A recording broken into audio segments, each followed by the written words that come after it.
नमस्कार, सत्यदर्शन न्यूज मध्ये आपले स्वागत आहे. मी पायल शहा.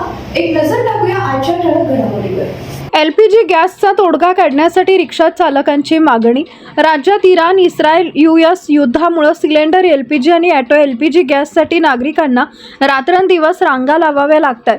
विशेषतः रिक्षा चालकांमध्ये या गॅस तुटवड्यामुळे मोठ्या प्रमाणात तणाव दिसून येतोय. यामध्ये रिक्षा चालकांनी शिवसेना शिंदे गटाचे मंत्री संजय शिरसाट यांच्या घराबाहेर रांगा लावून ऑटो एलपीजी गॅससाठी तोडगा काढण्याची मागणी केली आहे. रिक्षा चालकांनी आपल्या व्यथेची माहिती मंत्री शिरसाट यांच्या पुढे मांडली. एका रिक्षा चालकानं सांगितले, मी पेशंट आहे, मला खायला पैसे नाहीत. अशा व्यथात्मक परिस्थितीत त्यांचे अश्रू अनावर झाले. सध्याच्या परिस्थितीत रिक्षा चालक आणि मंत्री शिरसाट यांच्यात गॅस पुरवठा सुरळीत करण्याबाबत चर्चा सुरू असल्याचं समोर आलंय. नागरिक आणि रिक्षा चालक या तुटवड्यामुळे आलेल्या अडचणींवर लवकर उपाय मिळावा ही मागणी केली जाते. एलपीजी गॅसचा काय प्रॉब्लेम आहे आपण आता एलपीजी नाहीच आहे ना. सगळे रिक्षा चालक आता उद्या स्ट्राईक आहे पूर्ण. रोजचे दर ते म्हणतात जसं आम्ही खरेदी करू त्या पद्धतीने आम्ही दर ठरवू.